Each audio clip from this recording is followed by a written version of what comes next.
Los buenos días para ti, Gisela, y para todos los que nos acompañan. Sean bienvenidos una vez más a la sede del Centro de Prensa Internacional del Ministerio de Relaciones Exteriores de la República de Cuba.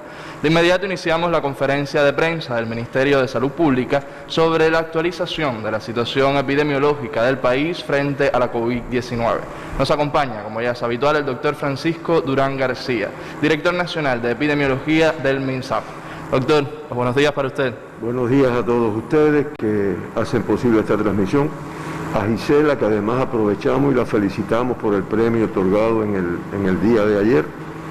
Y muy importante, a todas las personas que siguen nuestra conferencia y la información que se brinda. El día de hoy, con 277 pacientes ingresados en los hospitales, en vigilancia 16, sospechosos 185 y confirmados, o sea, activos 76. En la atención primaria de salud, como siempre decimos, se vigilan por nuestros especialistas, profesionales, 219 personas por determinados riesgos clínico-epidemiológicos. Ayer se procesaron nuevamente más de 3.000 muestras en los laboratorios de biología molecular de Cuba, 3.141, en los del Laboratorio de Biología Molecular del Instituto de Medicina Tropical Pedro Curí, 1.456, el del Centro Provincial de Higiene, Epidemiología y Microbiología de La Habana, 444, el de Villa Clara, 310, el de Santiago de Cuba, 187, el del Hospital Hermanos Amejeiras, 419, el del Laboratorio de la Defensa Civil de nuestro país, 47, y el Centro de Ingeniería Genética y Biotecnología, 278. Como resultado del análisis de estas 3.141 muestras, se confirmaron ayer 10 personas con el virus SARS-CoV-2 y la COVID-19. De esta forma, en Cuba se acumulan ya 198.675 muestras analizadas, muestras realizadas, y se han diagnosticado 2.413 personas con la COVID-19, que representa el 1,2%. Como siempre informamos, ayer también se procesaron muestras de todas las provincias. El número más elevado, como es natural, el de La Habana, con 2.258, pero de Matanzas se procesaron 185, de Cienfuegos 70, de Ciego Ávila 77, de Camagüey 60, de Holguín 68, y así, de todas las provincias. Los 10 casos diagnosticados en el día de ayer, todos son cubanos, 9 son contactos de casos confirmados de los focos que estábamos trabajando en estos días, y 2.098, o sea, el 88,5% de todos los casos confirmados en Cuba, pues son contactos de casos confirmados previamente. Importante que todas las personas que confirmen aporten el mayor por ciento de todos los que han tenido contacto con él o con ella en los últimos 14, 15 días, y que a la vez cualquier persona que conozca que una amistad, una persona con la que se ha relacionado es positiva, pues inmediatamente lo precise para poder estudiarlo, aislarlo inmediatamente y evitar la transmisión. En el día de ayer, de los 10 casos, en uno no se precisa la fuente de infección, se sigue profundizando y ya se acumulan 110, que es el 4,6%.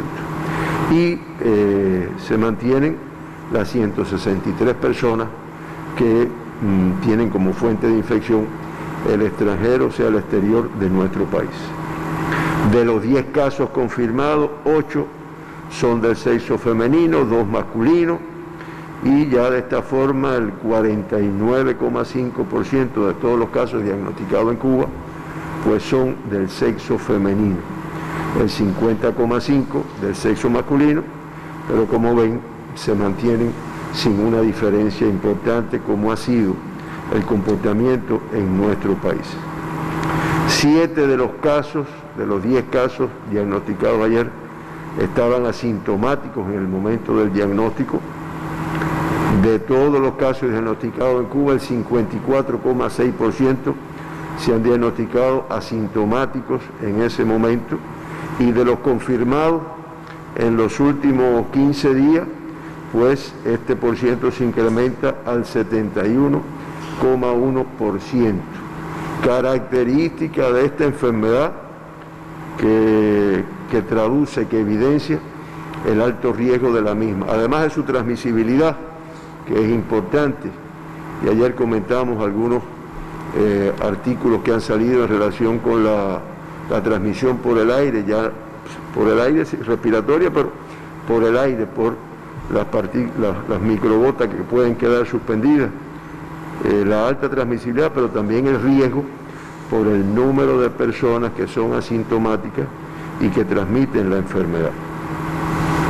6 de las personas diagnosticadas en el día de ayer son de 20 a 60 años, hay 2 menores de 20 años, una niña de 6 años y una niña de 19 años, y ya en edades pediátricas pues se acumulan un total de 275 menores de 20 años de edad confirmados en nuestro país, de los cuales 252, o sea el 91,6%, se encuentra de alta, teniendo en cuenta la evolución favorable y las terapéuticas aplicadas en nuestro país. De los 10 del día de ayer, hay 2 personas mayores de 60 años de edad. Los 10 casos pertenecen a la provincia de La Habana, de Centro Habana, 10 de octubre, Cerro, Arroyo Naranjo, Cotorra y La Lisa. Son el comportamiento de los casos confirmados ayer. Con estos 10 casos confirmados, pues La Habana se mantiene en el primer lugar en cuanto a la tasa de incidencia de casos confirmados en los últimos 15 días, o en los últimos 15 días. Eso da una tasa de incidencia de 3,84, discretamente superior a la del día de ayer. Mayabeque se mantiene con igual tasa de incidencia, 2,08, y como siempre decimos, las restantes 13 provincias y el municipio especial Isla de la Juventud se mantienen sin confirmar casos por más de 15 días en este país. Con este comportamiento, pues de los 2.413 pacientes diagnosticados con la enfermedad, se mantienen ingresados, activos, confirmados, 76, o sea el 3,1%, de ellos 74, o sea el 97,4%, tienen una evolución clínica estable, indicador favorable de la evolución de nuestros pacientes, y siempre lamentamos, damos las condolencias a los familiares, a las 86 personas que han fallecido en nuestro país con esta enfermedad. Hoy es el día, hace 13 días que no tenemos fallecidos en Cuba. Eso hace que la letalidad de nuestro país sea de un 3,56%, y que con esta letalidad ocupa el lugar 21 en la región de las Américas y 104 en el mundo. Siempre mencionamos a las 2 personas que se evacuaron al principio de la pandemia. Ayer se dieron 5 altas en nuestro país, 4 de La Habana, una de la provincia de Las Tunas, y con eso ya se acumulan 2.249 pacientes recuperados, o sea el 93,3% de todas las pacientes que han tenido COVID en Cuba pues se han recuperado de la enfermedad. Este es un indicador que no es positivo ya que tuvimos 10 ingresos y 5 altas en el día de ayer. Hoy o hasta anoche a las 12 de la noche, pues se mantenían los 2 pacientes graves que ya venimos informando desde hace 2 o 3 días. Se mantienen graves estables, pero siempre reportados de graves. Y ya acumulamos 14 días sin tener pacientes críticos en nuestro país, pacientes con esta enfermedad, lo cual indiscutiblemente es expresión de la atención, de las medidas de prevención, de los medicamentos que se aplican muchas veces antes de tener la enfermedad, los grupos de riesgo y el protocolo de tratamiento, de ingreso y atención que tienen los pacientes con COVID en nuestro país. El mundo realmente, casi se puede decir que sin control, se mantienen los 185 países que han diagnosticado casos de COVID, pero ya la cifra de casos confirmados es de 12.017.118 casos.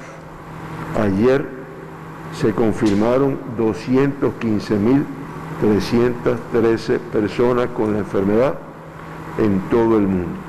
Y ayer nuevamente una cifra muy elevada de personas fallecieron con la misma, 5.374, y ya se acumula un total de 459.200 fallecidos en todo el mundo. Eso da una letalidad de 4,57%. La región de las Américas, también con una expresión muy poco favorable de la enfermedad, sigue siendo el epicentro de la misma hoy en el mundo, y ayer se diagnosticaron en la región de las Américas 130.592 personas con la COVID-19. Eso hace un acumulado de 6.266.703 casos confirmados, y ya eso representa el 52% de todos los casos confirmados en el mundo.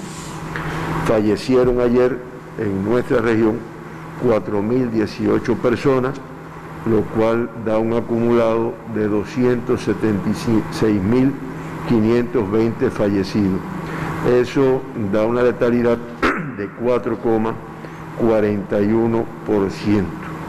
Y en el mundo, en la región de las Américas, la relación de países con mayor número de casos confirmados, pues está en primer lugar Estados Unidos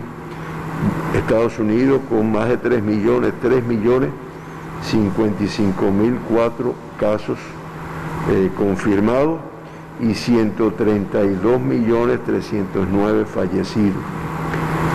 Brasil con 1.713.160 confirmados y 67.964 personas que han fallecido.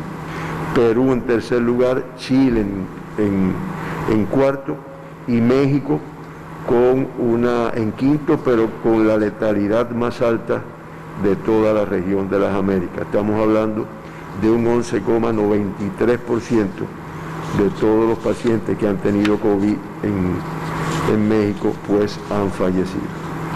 Hasta aquí nuestra información de cómo se comporta la pandemia en nuestro país, en el mundo.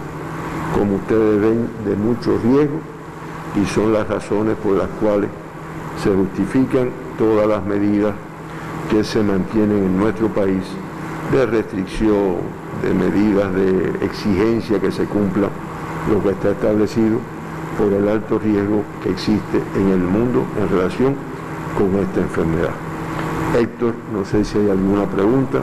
Así es, doctor, tenemos algunas preguntas para hoy, así que comenzamos, si usted nos lo permite.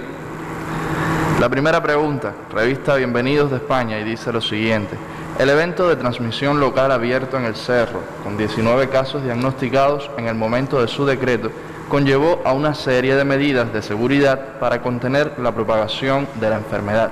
En casos como este, pregunta la corresponsal, ¿se aplica examen mediante PCR a la totalidad de la población en el área en cuarentena?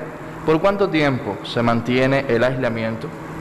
Bueno, ahí en donde quiera que tengamos un foco, le llamemos foco a la aparición de un grupo de casos, que hay una transmisión, que evidencia una transmisión en un reparto, en un municipio, en un área determinada. Ahí se hace un análisis epidemiológico que permite definir, de acuerdo al riesgo epidemiológico, primero, todos los contactos de los casos confirmados se ingresan y se estudian con PCR. Pero los que no son contactos de los casos confirmados, pero que de alguna manera en esa zona tienen riesgo, pues se hace una delimitación, una estratificación y se define, vamos a hacer PCR a los de mayor riesgo y muchas veces abarca 1, 2, 3 manzanas, un poblado completo. Se han hecho en poblados completos, se ha hecho PCR. Hay otro grupo de personas, de población, que no se estudian con PCR, se estudian con test rápido, que además permite hacer una mayor cantidad en un corto de tiempo, en un tiempo mucho menor, y entonces se hace también una delimitación en esa área de a quién se le va a aplicar el test rápido. Claro, el test rápido permite identificar lugares donde hay casos que pueden estar confirmados, y una vez que aparecen casos positivos con el test rápido, pues se confirma mediante el PCR en tiempo real. Ayer nosotros estuvimos en el foco que hay en el Policlínico Galván del municipio Centro Habana.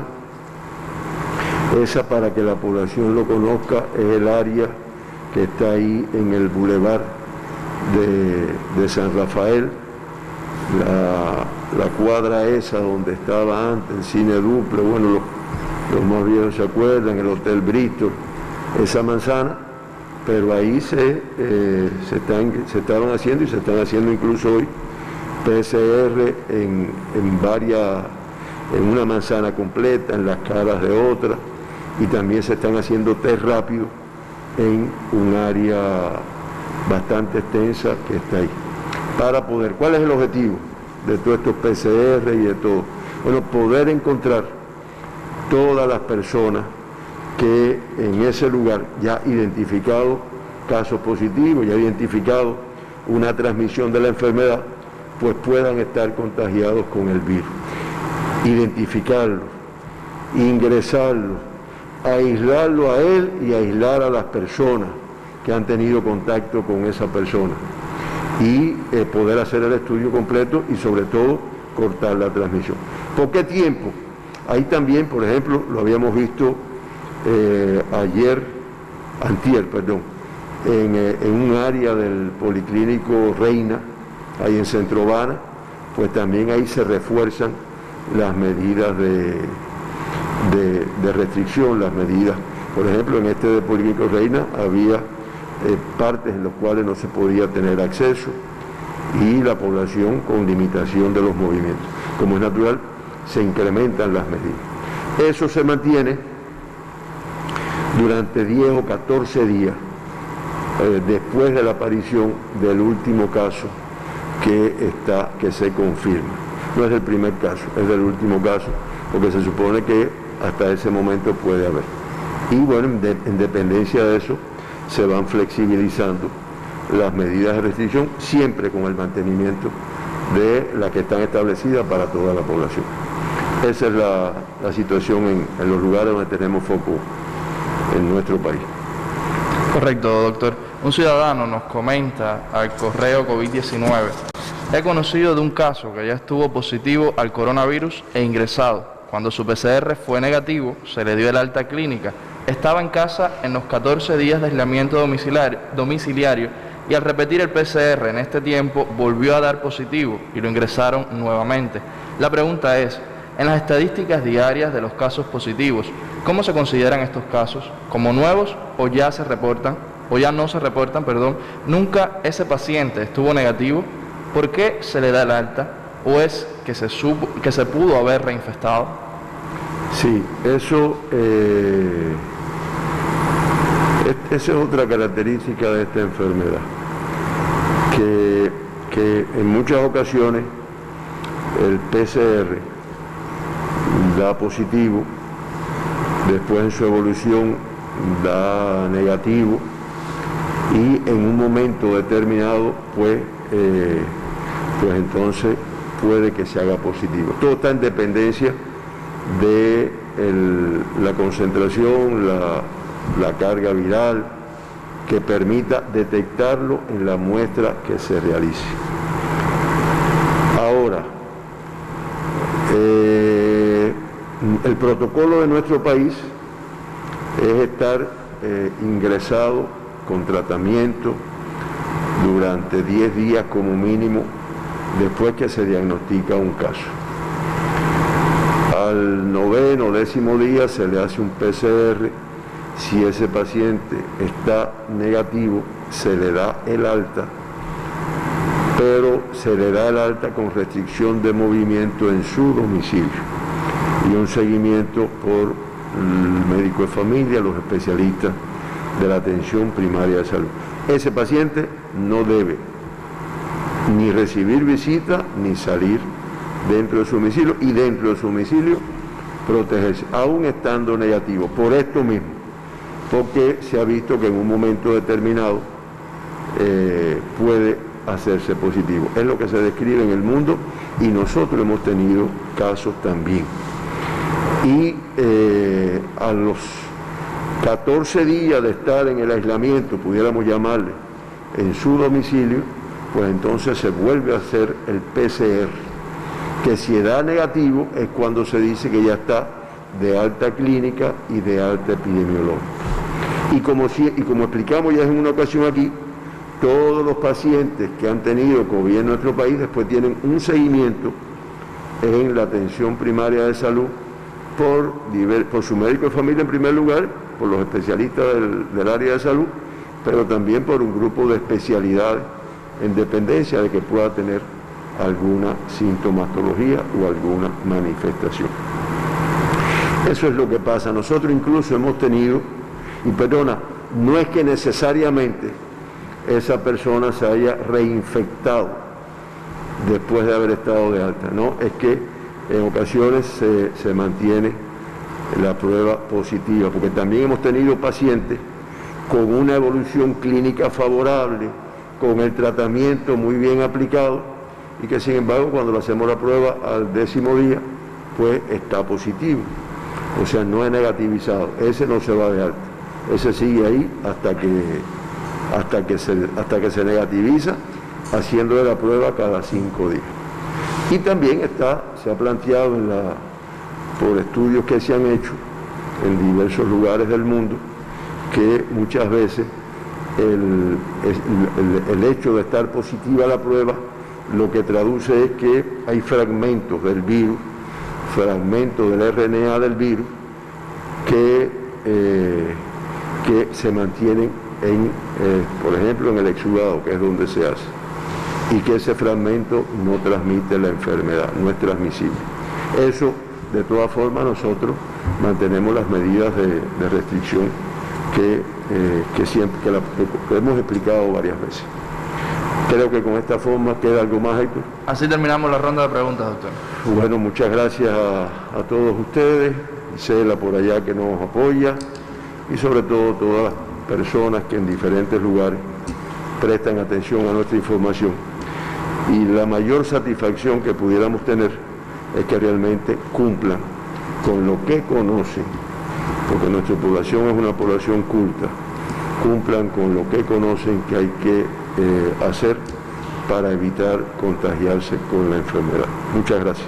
El agradecimiento para usted, doctor, y por supuesto, para todos los que nos siguen. Devolvemos la señal a los estudios centrales.